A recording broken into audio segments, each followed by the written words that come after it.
Bienvenidos a su programa Misericordia, Senda de Paz. Hoy nos acompaña la madre Teo, ¿sí? Yo le digo Teo Brizuela de Anda, madre Teo. Bienvenida usted a este programa. Yo quiero que nos platique a todos allá en casita y aquí en el estudio algo importantísimo sobre el venerable padre Agustín Ramírez. Hablemos de su llegada y estancia del venerable padre Agustín Ramírez Barba a esta ciudad de Tepatitlán. En el mes de septiembre de 1916 venía del estado de Zacatecas. Había estado huyendo por 2 años en los cerros porque estaba perseguido por los soldados carrancistas, pues era la persecución carrancista. En un lugar llamado Las Huertas, municipio de Nochitlán, Zacatecas. Hubo tratados de paz y el señor arzobispo lo envió a Tepatitlán, a la parroquia de San Francisco, como vicario. Su estado de salud era precaria. Fue enviado para que se recuperara de su salud y volviera al seminario como maestro y formador. Su estado de salud no mejoraba y continuó en la parroquia de San Francisco. En el año 1923, el señor arzobispo lo nombró capellán del Santuario del Señor de la Misericordia. Tomó posesión el 5 de julio del mismo año.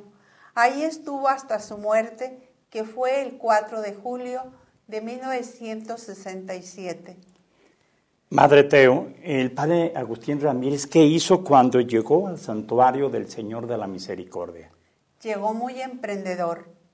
Llegó muy emprendedor a pesar de su escasa salud. Lo primero que hizo fue reformar el Santuario del Señor de la Misericordia a principios del año 1924. Le manifestó al señor arzobispo la necesidad de ampliar el santuario. Lo consideraba ya demasiado pequeño en aquellos tiempos.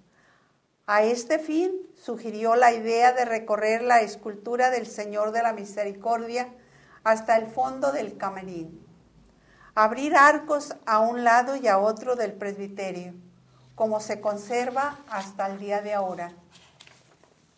También estableció en el santuario la hermandad de la vela perpetua del Santísimo Sacramento, tanto de hombres como de mujeres, desde 1924. Buscó y aseguró el cuidado del Santísimo, quien lo acompañara y lo adorara.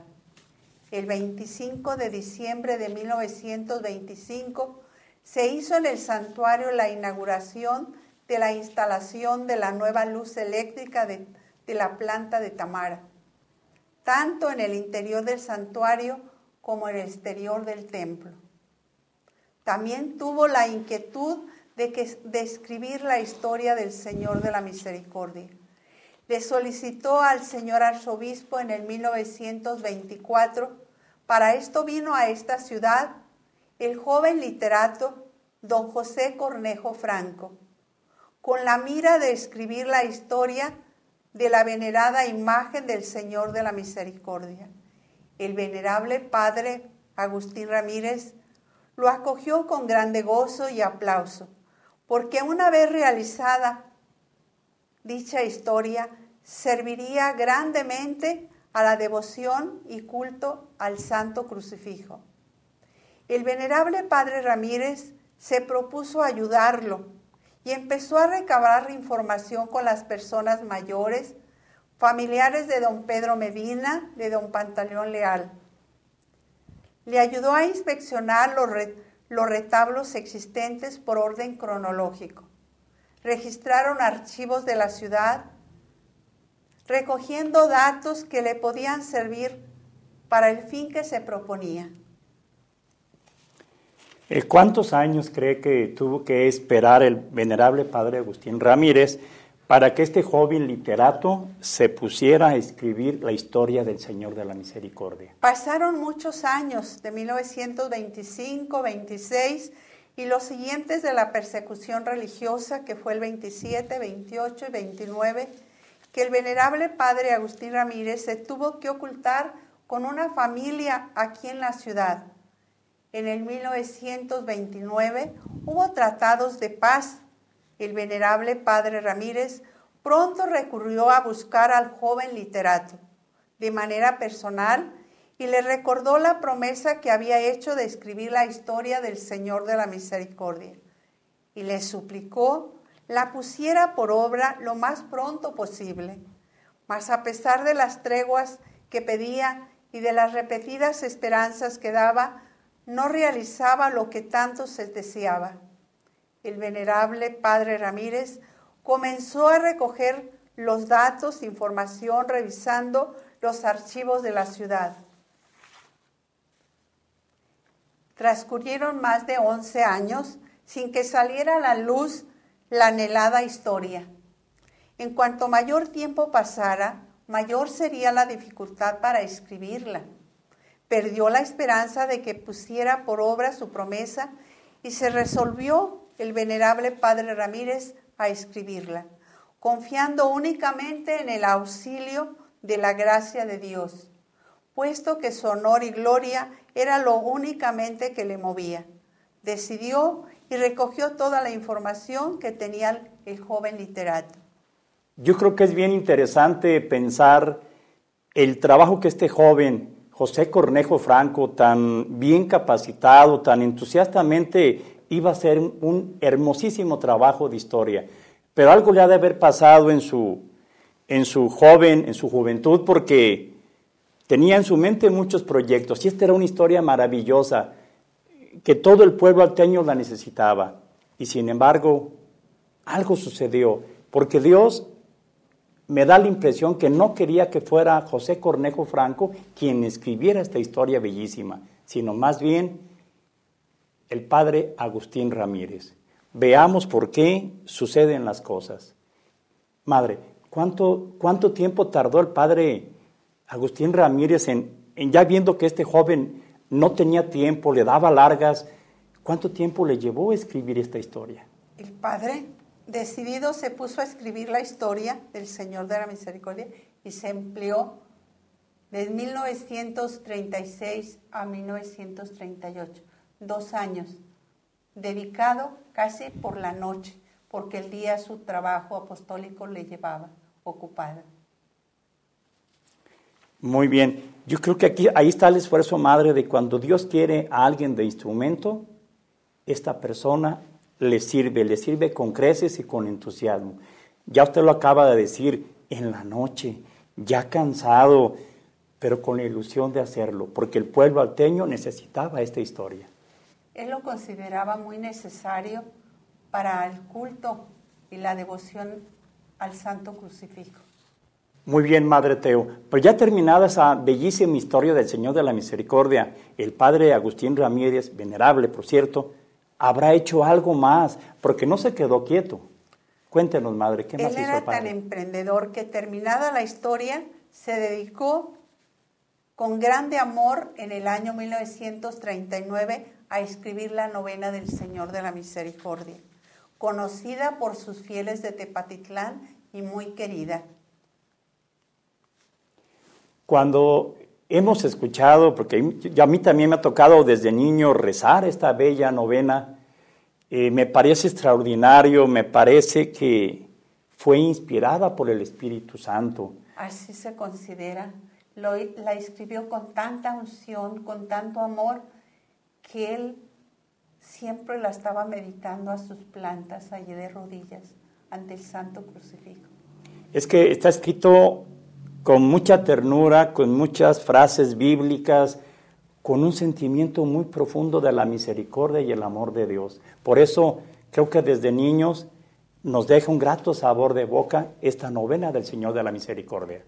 Ha sido con tanta difusión esta novena que ha sido llevada mucho por familias a Estados Unidos, y muchas familias la hacen como la oración de diario, les acompaña en familia. La invocación, esa oración ha integrado a muchas familias y han crecido en su amor al Señor de la Misericordia a pesar de estar fuera de su patria. Madre, en el año 1928 el padre tuvo que ocultarse por la persecución cristera. ¿Qué nos puede usted platicar a los que no sabemos mucho de qué fue lo que le sucedió. El padre, antes de ocultarse, se ocultó en 1927, lo primero que aseguró fue ocultar la imagen del Señor de la Misericordia. Lo llevó a una casa de una familia de confianza y puso en su lugar otro Cristo, otra imagen, procurando que aquello no se notara. Había un grupo de señores que le apoyaban y lo sacaron de noche y lo ocultaron. También cuando estaban llevando el Santo Crucifijo, Señor de la Misericordia, que así le decía él, llegó el párroco buscándolo y le decía, Padre Ramírez, ¿qué anda haciendo? ¿Dónde está? Él apresurado le dice, Padre, es que estoy ocultando el Cristo, el Santo Crucifijo, Señor de la Misericordia. Y le dice, deje todo, vámonos. Hay que huir. La persecución es de nosotros los sacerdotes. Vámonos, porque si nos quedamos nos van a matar. El venerable Padre Ramírez contestó al señor cura, Señor cura, yo me voy a quedar en Tepatitlán. No puedo dejar las familias en este momento de tanta angustia, de tanto dolor. Y el señor cura le insistió diciendo, Padre, si usted se queda lo van a matar, vámonos. Y el padre Agustín dice, es voluntad de mis superiores que yo me quede. Mi vida está en las manos de Dios y yo confío en Él. El párroco, impresionado por su valentía, le dice, Padre, usted tiene grandes agallas.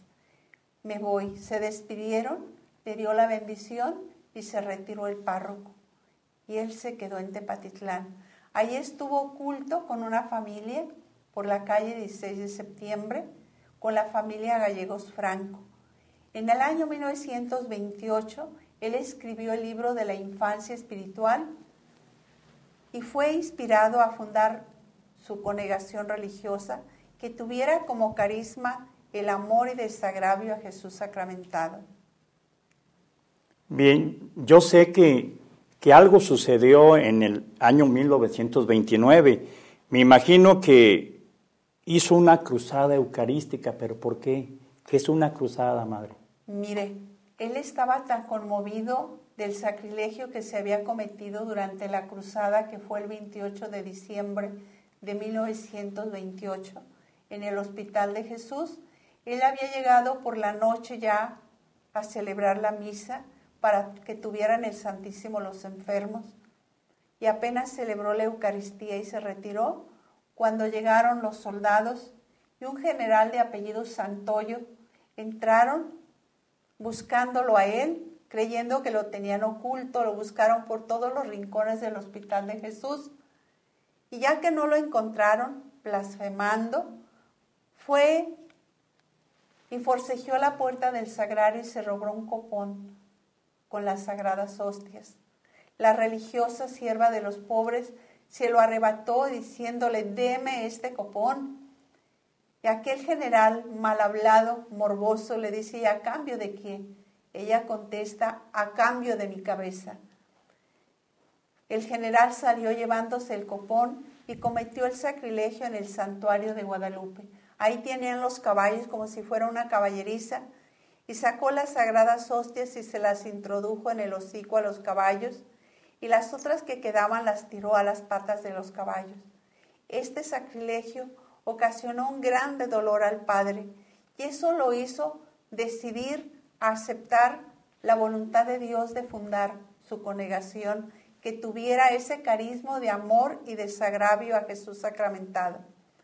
Y el 23 de agosto de 1929 estableció la cruzada eucarística en el santuario. Apenas había habido tratados de paz y él estuvo en el santuario. Lo pronto que hizo fue fundar la cruzada eucarística con los niños para que desagraviaran a nuestro Señor de todos esos sacrilegios, de todas esas ofensas que recibía en su sacramento de amor y orar por la santificación de los sacerdotes. Aquí lo que me llama muchísimo la atención es ¿por qué los niños? Quiero imaginar, quiero descubrir que Jesús escucha mejor la oración de los niños. Sí, el venerable padre tenía un gran privilegio a los niños. Él, guiado por la palabra de Dios, donde Cristo dice, dejad que los niños vengan a mí, no se los impidan. El padre, su objetivo era acercar a los niños. Decía, los niños son almas puras, sencillas, humildes, llenas de ternura. Y Jesús tiene necesidad de ese amor, de esa ternura, de esa pureza, para ser desagraviado de tantos pecados que recibe en su sacramento de amor. Entonces, yo creo que no nada más se quedó con los niños, sino que me imagino que también los adultos se han de haber contagiado de ese amor a Cristo en la Eucaristía. Era toda la comunidad, pero de una manera especial él dedicaba su tiempo a los niños y los consagraba a la Santísima Virgen y hacía todo lo que estaba de su parte por orientarlos, formarlos, acercarlos a nuestro Señor y cuidar de su pureza de ellos.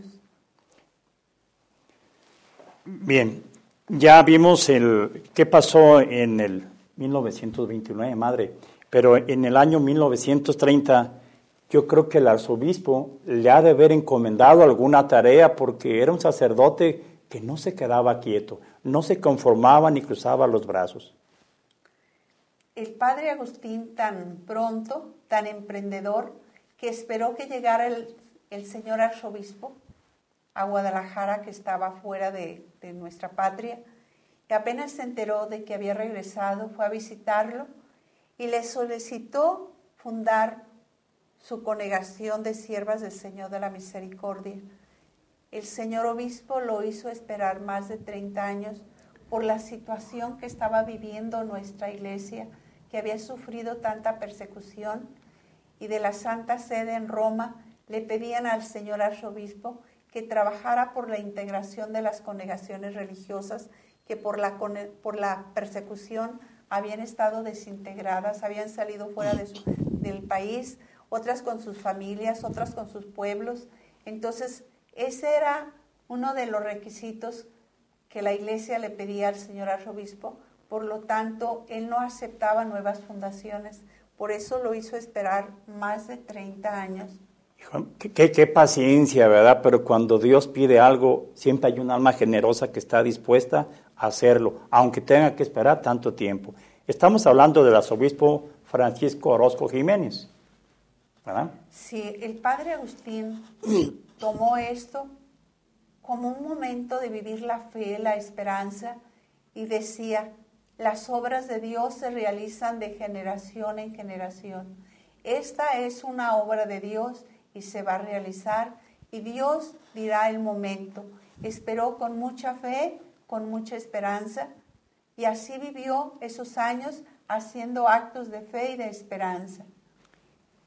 Yo quiero pensar, madre, y me gustaría que nos contara a todos los televidentes, estamos bien acostumbrados a que cada año llegan las fiestas del 30 de abril, del Señor de la Misericordia, la procesión, los carros alegóricos, pero en esa época tan agitada, madre Teo, me imagino que se interrumpió el culto, se interrumpió cualquier manifestación religiosa. ¿Qué hizo el padre Agustín? Hacía muchos años, hacía 21 años que se había interrumpido la procesión del Señor de la Misericordia. Y en el 1943 el padre renovó esa procesión que se había abandonado por las persecuciones que la iglesia había estado sufriendo en nuestra patria, no tenía libertad. La salida del Señor de la Misericordia lo hizo en abril de 1943, el 28 y 29 de abril. Las familias lo acompañaron con aclamaciones y alabanzas de multitudes, de fervientes devotos del Señor de la Misericordia. Volvió a recorrer triunfante las calles de esta ciudad, precedido por 4 carros alegóricos y artísticos. El Señor de la Misericordia salió de su santuario como un rey de su palacio. Este triunfo desbordó a las familias de Tepatitlán. Se sintieron libres para proclamar su fe. Habían vivido tantos años de opresión, dolor, tristeza, que aquel día renovaron su alegría en su corazón. Se unieron todas las familias. Podemos decir, marcó ese día en la ciudad de Tepatitlán la historia, el gozo por tener al Señor de la Misericordia en la procesión. Yo creo que ya fue un parteaguas, porque el volver a sacar la bendita imagen del Señor de la Misericordia, el retomar nuevamente la libertad de decir, amo al Señor de la Misericordia, creo en Jesús, tuvo que traer consecuencias enormes para esta sociedad que en aquellos momentos estaba triste, pero que encontró luz, encontró misericordia. Y fue un acto heroico y hasta cierto punto temerario por todo lo que se había vivido años atrás. 21 años de espera para la ciudad habían sido mucho. Lo habían anhelado, su corazón estaba deseoso. Aquel día marcó la historia de Tepatitlán de gloria y honor al Señor de la Misericordia. Si nos hemos estado en este momento imaginando, porque hemos vivido año con año esa multitud de feligreses que acompañan la bendita imagen del Señor de la Misericordia, quiero pensar que para él fue, y para toda aquella gente de esa época, fue algo maravilloso poder sacar la imagen bendita del Señor de la Misericordia. Pero luego me pregunto, ¿qué más habrá hecho el venerable Padre Agustín Ramírez? A principios del año 1950, el señor arzobispo don José Garibay Rivera le encomendó la construcción de la casa de ejercicios para dar en ella de un modo permanente los ejercicios espirituales de San Ignacio a toda clase de personas. Se compró el terreno. Los superiores lo consideraron chico, le sugirieron buscar otro terreno. Luego lo buscó y comunicó a sus fieles dicha encomienda, y los fieles apoyaron pronto el proyecto y se construyó dicha casa. En la actualidad se realiza el mismo objetivo por el cual fue fundada.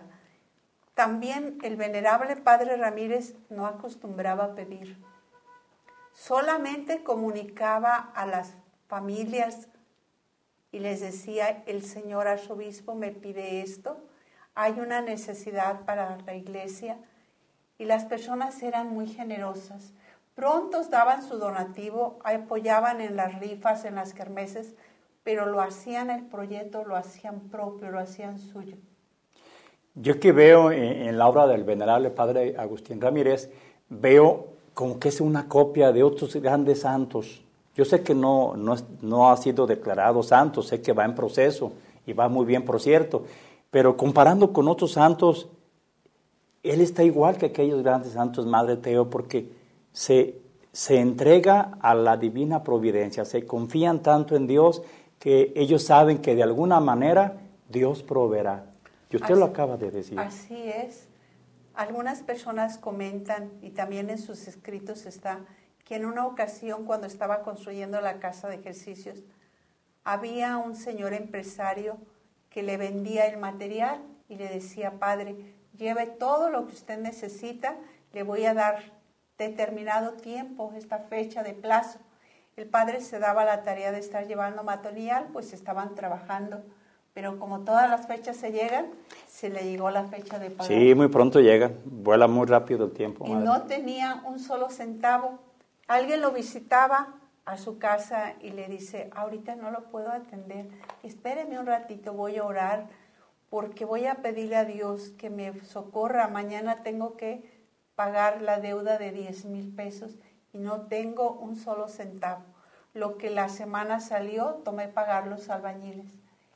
Y se fue a orar a su cuarto y dice aquella persona que pronto llegó una persona a la puerta y tocó buscando al padre. Y le dice, el padre ahorita no está en oración, pero un rato más ya va a atender. Dice, no, yo solo le quiero dejar este sobre. Soy un norteño, llegué de Estados Unidos. Y antes de irme le dije, padre, si Dios me socorre, le voy a apoyar para la construcción de su casa. Y Dios me socorrió mucho. Aquí dejo este sobre. Le dice usted que luego vuelvo. Cuando el padre salió de la oración, aquella persona le entregó el sobre. Le dice, esto se lo dejó un norteño. Uh-huh. Y dice, a ver, ábrelo, a ver qué hay en el sobre. Cuando lo abren, vieron que era dinero, lo cuentan, exactamente eran los 10,000 pesos. Y dice que el venerable padre Ramírez se le llenaron sus ojos de lágrimas y dijo, yo sabía que Dios no me podía defraudar porque yo confío en Él y en su obra. Pues acabamos de ver que un hombre lleno de oración, que se entrega a la misericordia de Dios y confía plenamente en Dios, jamás va a salir defraudado. Jamás. Él decía siempre, el que confía en Dios no puede ser defraudado. Dios no defrauda al que confía en Él. Madre, por ahí yo creo que aparte de escribir, de hacer muchísima oración, debió haber tenido o dicho más de alguna vez alguna hermosa jaculatoria, que a ustedes, a sus compañeras, hermanas, se las ha de haber dicho y la han de haber escuchado muchas veces de sus labios. Él decía mucho la jaculatoria de desagravio, puesto que el carisma de desagravio que él vivió y que les enseñaba a los niños, también a las personas grandes, él solicitó del señor obispo la aprobación de esa jaculatoria desde 1929 y la recibió en el 1954, obtuvo la licencia de la jaculatoria con una indulgencia para los niños de la Cruzada Eucarística y que recitaran esa jaculatoria que dice, Corazón de Jesús, que en el Santísimo Sacramento eres víctima de la ingratitud de los hombres, recibe nuestro amor en desagravio. Y dice el venerable padre que al señor arzobispo le gustó mucho esta jaculatoria. Bueno, acabamos de ver cómo es que hay que pedir el permiso y debe ser aprobado. Y lo logró, bendito sea Dios. Bueno, estimados amigos, lamentablemente el tiempo se nos terminó, pero bueno, yo creo que vale la pena pensar en un segundo programa, porque la vida del venerable padre Agustín Ramírez es muy interesante y muchos de nosotros no la sabemos y queremos saber más del padre Agustín. ¿Qué tal si lo dejamos para la próxima semana?